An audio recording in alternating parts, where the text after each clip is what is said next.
That is Sindhu. First one is Ganga, second one is Sindhu.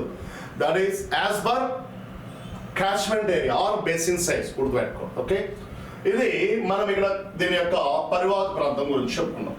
ఇక్కడ next వస్తే ఇక్కడ చూడండి, ఒక ఎడారి గుండా ప్రవహించుకుంటూ పోతుంది. ఎక్కడ? పాకిస్తాన్ లో థార్ ఎడారి గుండా ప్రవహిస్తూ ఉంది. అదే ఇక్కడ రాసుకుంటున్నాం. సింధు నది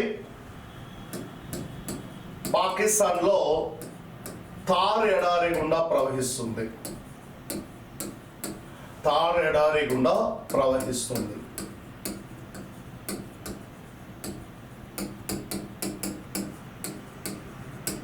river Indus passing through Thar desert in Pakistan.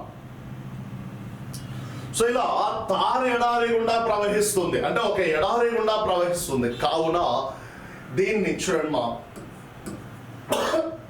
Sindhu నదిని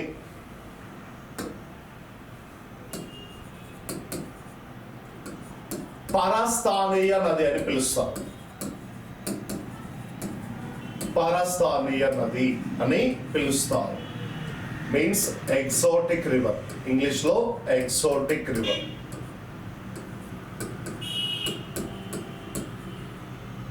ఎగ్జోటిక్ రివర్ అంటున్నాం. సింధు నదిని పాకిస్తాన్ లో ఏమని పిలుస్తారు? సారీ, సింధు నది పాకిస్తాన్ లో థార్ ఎడారి గుండా పోతూ ఉంది. ఇలా ఎడారి గుండా ప్రవహిస్తూ అక్కడ ఎడారి ప్రాంతానికి నీటి వసతులను కల్పిస్తుంది కాబట్టి దీన్ని పరస్థానీయ నది అని పిలుస్తున్నాం. అంటే ఇంగ్లీష్ లో ఎగ్జోటిక్ రివర్ అంటున్నాం. చూడండి, ఏంటి ఎగ్జోటిక్ రివర్ అంటే? Question mark. చూడండి, ఎడారుల గుండా ప్రవహించే నదులను ఎగ్జోటిక్ రివర్స్ అని పిలుస్తారు. ఎడారుల గుండా ప్రవహించే నదులను ఎగ్జోటిక్ రివర్స్ అని పిలుస్తారు. That is most important. చూడండి. ఓకే, నెక్స్ట్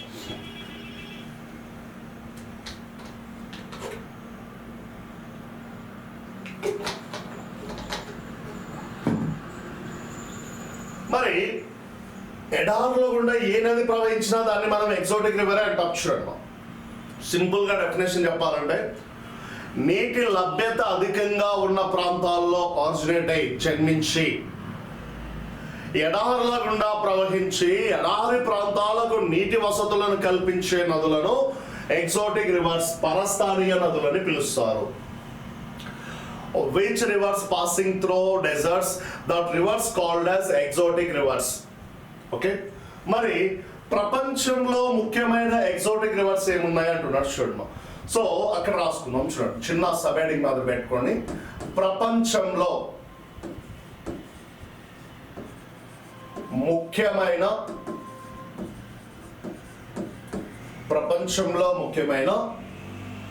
పరస్థానీయ నదులు, ఎగ్జోటిక్ రివర్స్.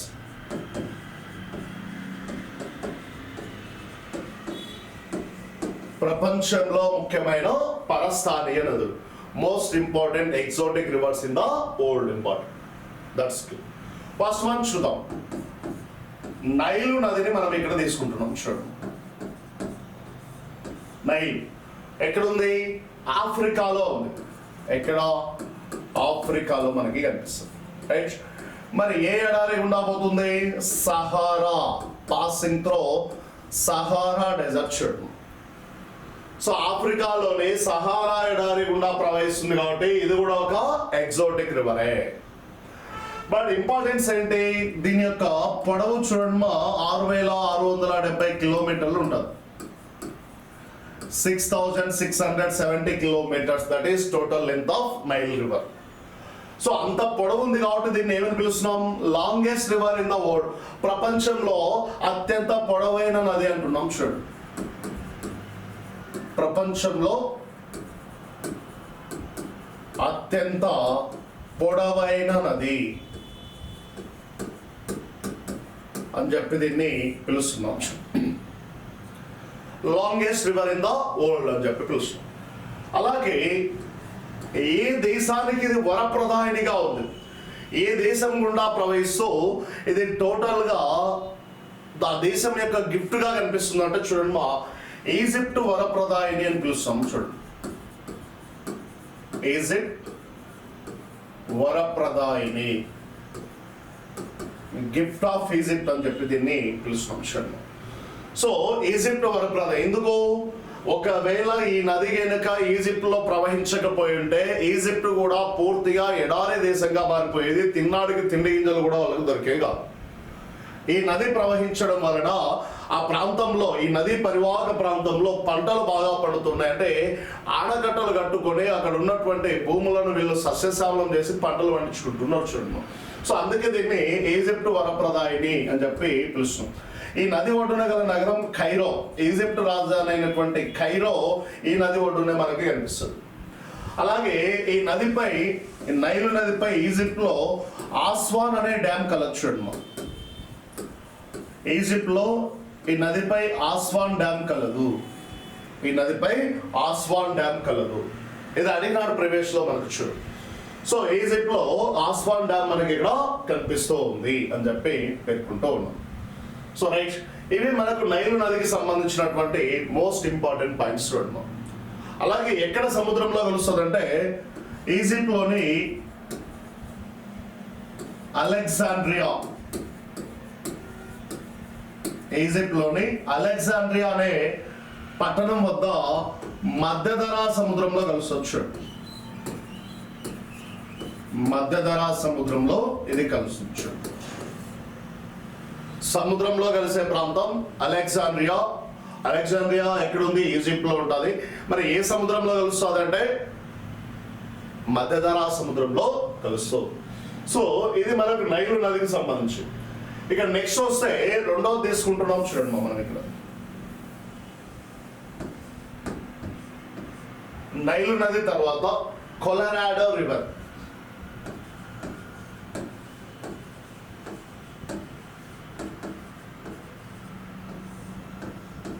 కొలరాడో నది, నైల్ నది తర్వాత కొలరాడో నది. చూడు ఎక్కడ ఉంది ఇది? అమెరికాలో ఉంటుంది, యుఎస్ఏ. ఏ ఎడారి గుండా ప్రవహిస్తుంది అంటే సోనారన్ ఎడారి. సోనారన్ ఎడారి గుండా ప్రవహిస్తుంది. చూడండి, సోనారన్ ఎడారి గుండా ప్రవహిస్తుంది. అంటే ఇది కూడా ఒక ఎగ్జోటిక్ రివర్. ఎడారి గుండా పోతుంది కాబట్టి ఇది కూడా ఒక exotic river.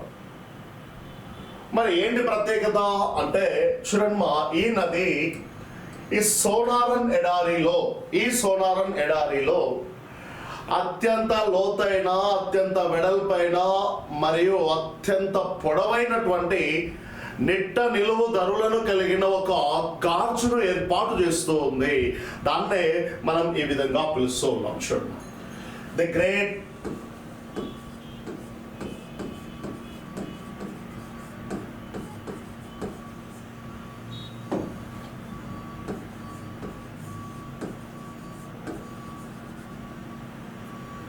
the great canyon of the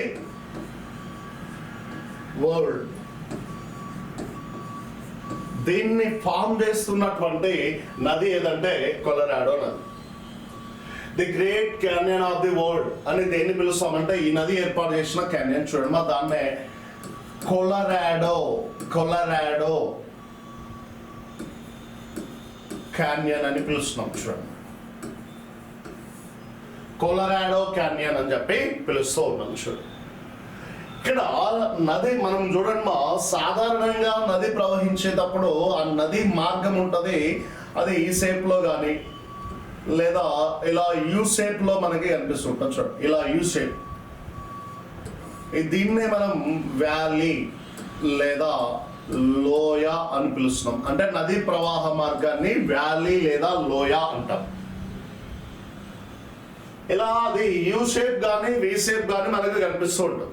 అలా కాకుండా ఇలా నిట్ట నిలువు ధరులను కలిగినటువంటి లోయ, ఇలా నిట్ట నిలువు ధరులను కలిగి ఇక్కడెక్కడో నీళ్లు ప్రవహిస్తున్నాయి అనుకో, నది ప్రవహిస్తుంది అనుకో, స్ట్రైట్ వాల్స్ ఉంటే దాన్ని మనం ఏమని పిలుస్తున్నామంటే గార్జ్ అని పిలుస్తున్నాం. చూడండి, దీన్ని గార్జ్ అని పిలుస్తున్నాం.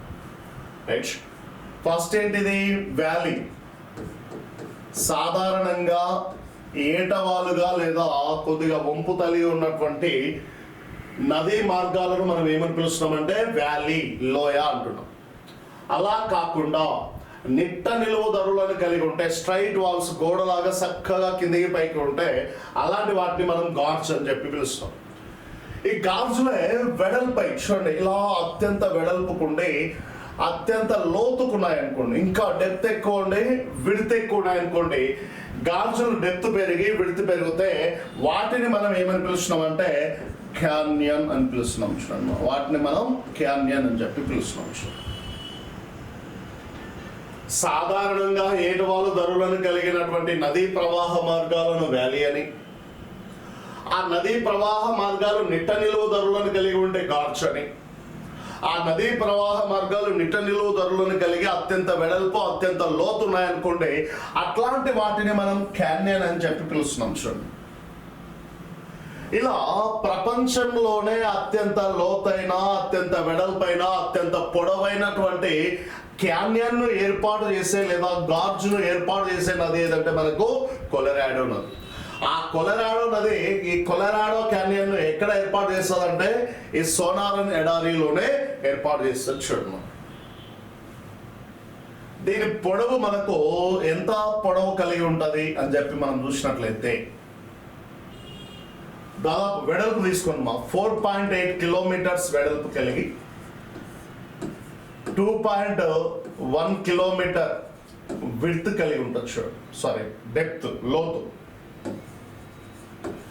సుమారు 2.1 కిలోమీటర్ లోతు, 4.8 కిలోమీటర్ల వెడల్పుతోటి ఇది మనకు ఏర్పడి ఉంటుంది. చూడు, సో అత్యంత లోతు ఉంది, అత్యంత వెడల్పు ఉంది, నిట్ట నిలువు ధరులను కలిగి ఉంటుంది. ఇలాంటి వాటిని మనం ది గ్రేట్ క్యాన్యన్ అని చెప్పి పిలుస్తున్నాం.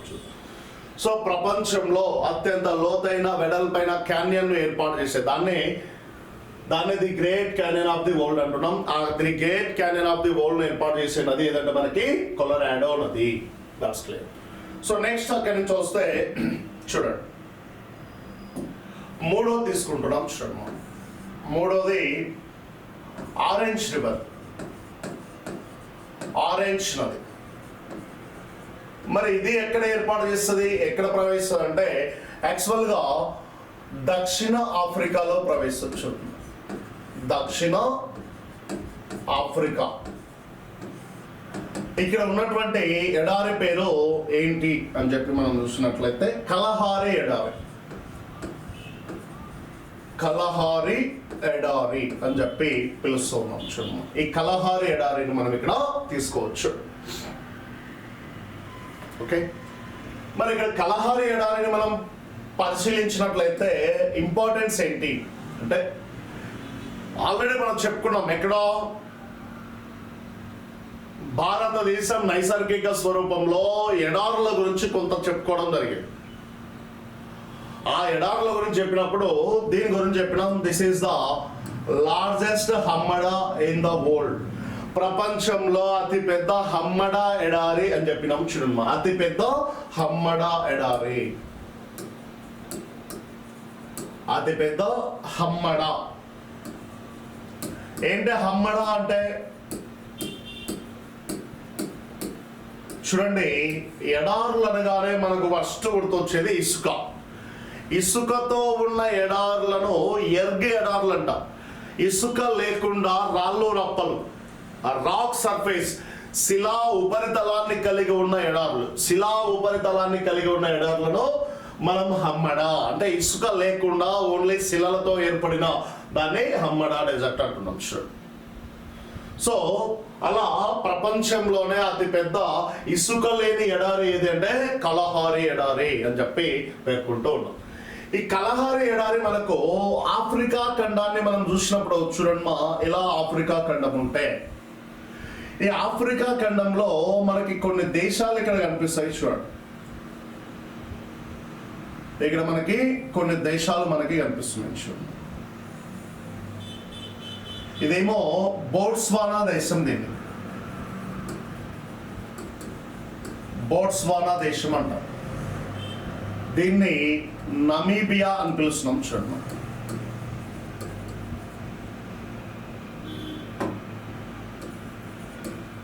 దీన్ని నమీబియా. ఇక్కడ ఉన్న దీన్ని దక్షిణ ఆఫ్రికా దేశం అని పిలుస్తున్నాం. చూడు, దక్షిణ ఆఫ్రికా.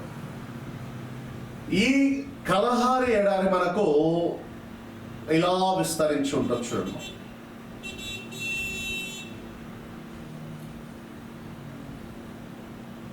ఇలా మనకు విస్తరించి ఉండొచ్చు. ఏ దేశాల్లో మనకు విస్తరించి ఉంది చూడండి, గమనించండి.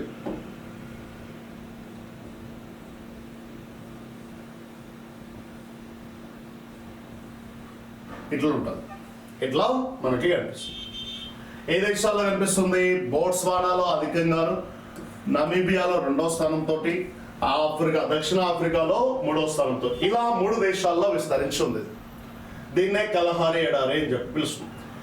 మరి మన ఆరెంజ్ రివర్ ఇక్కడెక్కడో పుట్టి ఇలా దీని గుండా ప్రయాణించుకుంటూ వచ్చి ఇక్కడ సముద్రంలో కలుస్తుంది.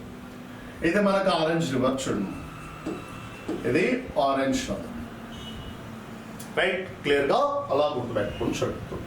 అంటే దక్షిణాఫ్రికాలో విస్తరించి ఉన్న ఈ కలహారి ఎడారి గుండా ఇది ప్రయాణించుకుంటూ వెళ్తూ ఉంది అని చెప్పి పిలుస్తూ. ఇక నెక్స్ట్ వచ్చేసి 4వది చూడండి, ఎగ్జాటిక్ రివర్ లో 4వది డార్లింగ్ నది. 4వది డార్లింగ్ నది. ఈ డార్లింగ్ నది మనకి ఎక్కడ ఉందంటే ఆస్ట్రేలియాలో విస్తరించి ఉంచండి. ఆస్ట్రేలియా ఇక్కడ ఏ ఎడారి గుండా ప్రవహిస్తుంది అని చెప్పి మనం చూసినట్లయితే ఆస్ట్రేలియాలోని ది గ్రేట్ విక్టోరియా ఎడారి, ది గ్రేట్ విక్టోరియా ఎడారి గుండా ప్రవహించుకుంటూ పోతుంది. మరి ది గ్రేట్ విక్టోరియా ఎడారి ఆస్ట్రేలియా ఖండంలోని ఏ ప్రాంతంలో ఉందంటే ఇది ఈ పశ్చిమ భాగంలో ఇక్కడ కనిపిస్తుంది. చూడండి, ఇక్కడ మనకు ఈ ఎడారి ది గ్రేట్ విక్టోరియా ఎడారి ఇక్కడ ఉంచున్నాం. ఇది కూడా ఇంపార్టెంట్, అడిగినాడు ప్రీవియస్ లో. ది గ్రేట్ విక్టోరియా ఎడారి ఆఫ్రికా ఖండంలోని ఏ భాగంలో ఉంది అన్నాడు. ఏ భాగంలో కనిపిస్తుంది? పశ్చిమ భాగంలో ఉంది. సో దీని గుండా ప్రవహించే నది డార్లింగ్ నది. సో డార్లింగ్ నది కూడా ఎడారి గుండా ప్రవహిస్తుంది కాబట్టి దీన్ని ఏమంటున్నాం? సింపుల్ ఏమంటాం? ఎగ్జాటిక్ రివర్, పరస్థానీయ నది అని పిలుస్తున్నాం. మరి ఈ డార్లింగ్ నది ఒడ్డున గల నగరం, దీని ఒడ్డున గల నగరం ఏది? రివర్, ఈ నది ఒడ్డున city on this river. City located అంటే సిడ్నీ. సిడ్నీ నగరం ఈ నది ఒడ్డున మనకి కనిపించే ప్రముఖ నగరం. చూడండి, సో ఇవి మనకు ప్రపంచవ్యాప్తంగా ఉన్న మోస్ట్ ఇంపార్టెంట్ పరస్థానీయ నదులు. చూడండి, మా ప్రపంచంలోని ముఖ్యమైన పరస్థానీయ నదులు: 1 నైలు నది, 2 కొలరాడో నది, 3 ఆరెంజ్ నది, 4 డార్లింగ్ నది అని చెప్పి ఈ 4 నదులను మనం ప్రపంచంలో పరస్థానీయ నదులుగా గుర్తుపెట్టుకోవాలి. మన భారతదేశంలోకి వస్తే మనకు సింధు నది కూడా ఒక పరస్థానీయ నది అని గుర్తుంచుకోవాలి. చూడండి, సో సింధు నది కూడా తార్ ఎడారి గుండా ప్రవహిస్తుంది కాబట్టి ఇది కూడా ఒక ఎగ్జాటిక్ రివర్ అని చెప్పి మనం గుర్తుంచుకోవాలి. ఇక ఫర్దర్గా వస్తే చూడండి, మా ఈ సింధు నదికి సంబంధించినటువంటి అన్ని అంశాలు మనం చెప్పుకోవడం జరిగింది. దీనికి గల పేర్లను ఒకసారి చూద్దామా. సింధు నదికి గల పేర్లు, దీన్ని టిబెట్ లో చూడండి మా, టిబెట్ లో ఏమని పిలుస్తాం? సింధు నదిని టిబెట్ లో ఏమని పిలుస్తామంటే సింప్లీ చూడండి, సింగికంబం లేదా సింగికంబట్, అలాగే సింహపు నూరు, లయన్స్ మౌత్, ఈ పేర్లతో ఇక్కడ పిలుస్తున్నాం. చూడు, మరి ఇండియాలో ఏమని పిలుస్తున్నాం? దీన్ని సింధు అంటున్నాం, మరియు ఇండస్ అని కూడా పిలుస్తున్నాం. చూడండి, ఇండియాలో ఇండస్ అని కూడా పిలుస్తున్నాం. పాకిస్తాన్లో దీన్ని సింతోస్ లేదా సింతన్ అని కూడా పిలుస్తున్నాం. సింతోస్ లేదా సింతన్ అని పిలుస్తున్నారు. సో ఇవి సింధు నదికి గల పేర్లు. సింధు నదికి గల పేర్లు. సో నెక్స్ట్ అక్కడి నుంచి వస్తే సింధు అన్నిటి గురించి మనకు కంప్లీట్ అయిపోయింది. నెక్స్ట్ సింధు ఉపనదులు ఏమున్నాయి?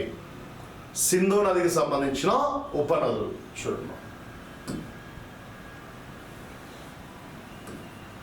సింధు నది ఉపనదులు. దీనికి 2 రకాల ఉపనదులు ఉంటాయి. 2 types ఆఫ్ ట్రిబ్యూటరీస్ మనకి కనిపిస్తాయి.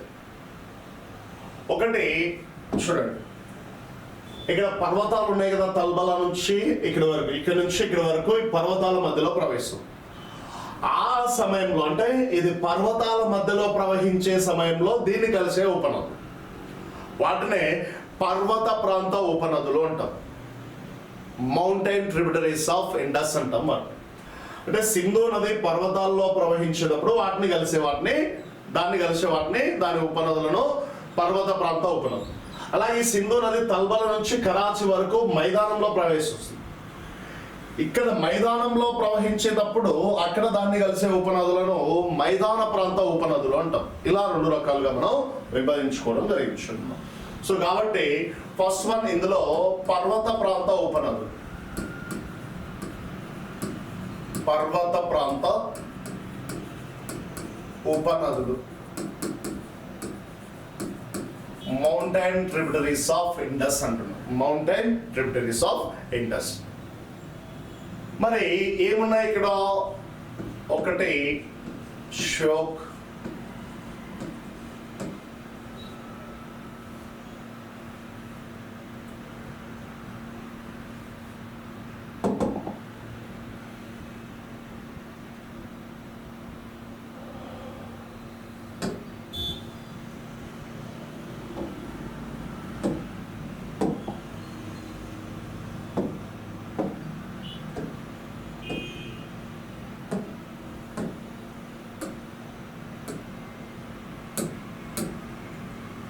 సో పర్వత ప్రాంత ఉపనదుల్లో ఒకటి ష్యోక్, 2 హెంజ్రా, 3 కాబూల్, 4 స్వాత్, 5 గిల్గిట్, 6 నుబ్రా, 7 జస్కర్, 8 ఖుర్రం, 9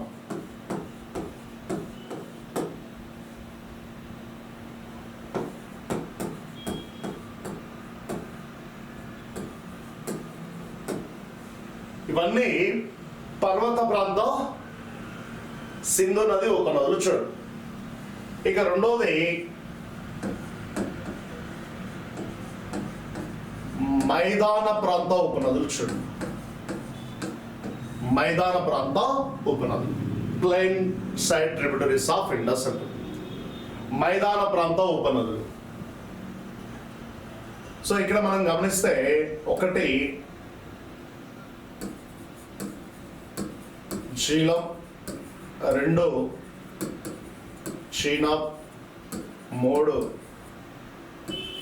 రావి, 4 బియాస్, 5 సట్లెజ్. ఈ 5 నదులు మనకి ఇంపార్టెంట్. ఇవి వరుస క్రమాన్ని కూడా గుర్తుపెట్టుకోవాలి, ఉత్తరం నుంచి దక్షిణానికి లేదా దక్షిణం నుంచి ఉత్తరానికి. సో ఉత్తరం నుంచి దక్షిణానికి ఇట్లా ఉంటుంది. ఇది ఉత్తరాన ఉన్నటువంటిది, ఇది దక్షిణాన. So first starting Jhelum, Chenab, రావి, బియాస్, సట్లెజ్ అని ఇలా కంటిన్యూగా గుర్తుపెట్టుకో. రైట్, వీటి యొక్క ఒరిజినల్ స్ట్రక్చర్ మనకు మ్యాప్ లో నేను చూపిస్తా చూడండి. ఇక్కడ వీటి యొక్క ఒరిజినల్ స్ట్రక్చర్ ని మనం ఇక్కడ తీసుకుంటున్నాం చూడండి.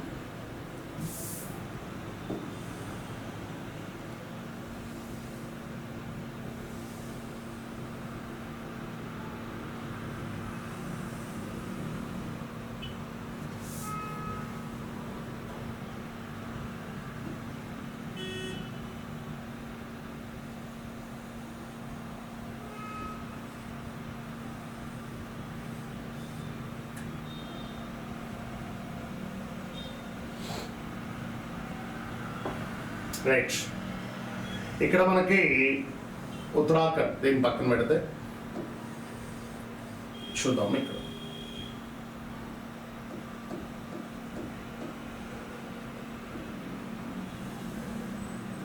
ఇదంతా మనకి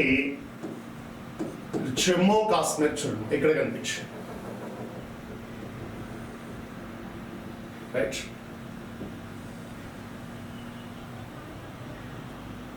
ఇదంతా పంజాబ్.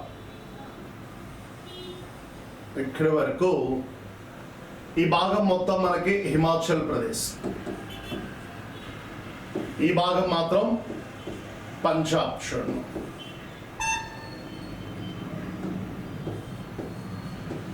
ఇది పంజాబ్. వీటిని గుర్తుపెట్టుకోండి. జమ్మూ కాశ్మీర్, ఇదేమో పంజాబ్, హిమాచల్ ప్రదేశ్. మరి ఈ పక్కన ఉన్న దేశం ఏంటమ్మా మనకి? ఈ పక్కన ఇదంతా మనకి పాకిస్తాన్. దీంతో మనకి ఇప్పుడు సంబంధం లేదు. మరి ఇక్కడ చూస్తే ఇక్కడెక్కడో ఈ సింధు నది జన్మించి ఇలా ప్రయాణించుకుంటూ వస్తుంది. ఇలా పోతుంది సింధు నది. దీన్ని మనం సింధు నది అని చెప్పి పిలుస్తున్నాం. దీన్ని సింధు అంటున్నాం. రైట్. ఇప్పుడు ఇందులో ఈ శ్రీలం నది ఇక్కడ జన్మిస్తుంది. ఇలా పోయి ఇలా వస్తుంది. చూడండి ఇలా మనకి వచ్చేస్తుంది. దట్ ఈస్ ఝీలం నది. దీన్ని మనం ఇక్కడ ఝీలం అని పిలుస్తున్నాం. చూడండి. రైట్. ఇక చీనాబ్ నదిని మనం తీసుకున్నట్లయితే ఇక్కడ జన్మిస్తారు. రెండో విధాలుగా జన్మించి ఇలా వస్తుంది. చూడండి రెండు కలిసిపోయి ఇలా ప్రయాణించుకుంటూ వస్తుంది. చూడండి ఇది వచ్చి ఇక్కడ కలుస్తుంది. చూడండి ఇది మనకు ఝీలం. చూడండి ఝీలం ఎక్కడ జన్మిస్తుంది? జమ్మూ కాశ్మీర్ లో జన్మించి జమ్మూ కాశ్మీర్ గుండా మాత్రమే ప్రయాణించి కొంత దూరం వరకు ఇండియా పాకిస్తాన్ సరిహద్దుగా ప్రయాణించుకుంటూ వచ్చి అక్కడి నుంచి పాకిస్తాన్ లేకొచ్చి ఇదో ఈ ప్లేస్ వద్ద ఏ నదిని కలుస్తుందో? చీనాబ్ నదిని కలుస్తుంది. చూడండి ఇదంతా మనకి చీనాబ్ నది. చీనాబ్ నది చూడండి. ఇక్కడ రెండు నదులు కలిసిపోయి మనకు చీనాబ్ నదిగా మారుతుంది. ఇక్కడ హిమాచల్ ప్రదేశ్ లో జన్మించి హిమాచల్ ప్రదేశ్ జమ్మూ కాశ్మీర్ లో గుండా ప్రయాణించుకుంటూ వచ్చి అది ఎక్కడికి వస్తుంది? చూడండి ఎక్కడికి వస్తుంది? పాకిస్తాన్ లేక వస్తుంది. ఇలా మనకి కిందికి వస్తుంది. చూడండి ఇలా కిందికి వస్తుంది. దీని అంతటిని మనం ఏమని పిలుస్తున్నామంటే చీనాబే అని పిలుస్తున్నాం. చూడండి ఇదంతా మనకి చీనాబ్ నదే. నెక్స్ట్ రావి నదిని మనం తీసుకున్నట్లయితే ఇది కూడా ఈ ప్రాంతంలోనే జన్మించి ఇలా ప్రయాణించుకుంటూ వస్తుంది. చూడండి ఇలా వచ్చి దీన్ని కలుస్తుంది. చూడండి ఇది మనకు రావి నది. రావి నది అని చెప్పి పిలుస్తున్నాం. చూడండి ఇక్కడ హిమాచల్ ప్రదేశ్ లో జన్మిస్తుంది. పంజాబ్ గుండా ప్రయాణించి పాకిస్తాన్ లోకి వచ్చి చీనాబ్ నదితో కలిసిపోతుంది. చూడండి రైట్. నెక్స్ట్ మనకేంటి అని చెప్పి మనం చూసినట్లయితే నెక్స్ట్ వన్ ఏంటి అంటే బియాస్ నది. ఈ బియాస్ కూడా దీనికి దగ్గరలోనే జన్మిస్తుంది. మా ఇక్కడ ఇలా ప్రయాణించుకుంటూ వస్తుంది. ఇలా ప్రయాణించుకుంటూ వస్తుంది. దీన్ని మనం బియాస్ అని పిలుస్తున్నాం.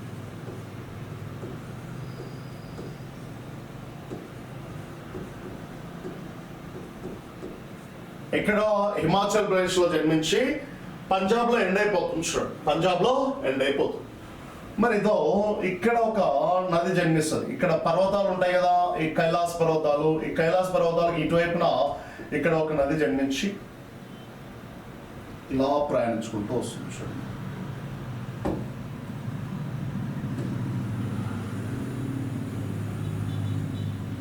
దీన్ని తనతో ఇక్కడ కలుపుకొని అక్కడి నుంచి వచ్చి ఇలా కొంత దూరం ఇలా వచ్చి దీన్ని కలుస్తుంది.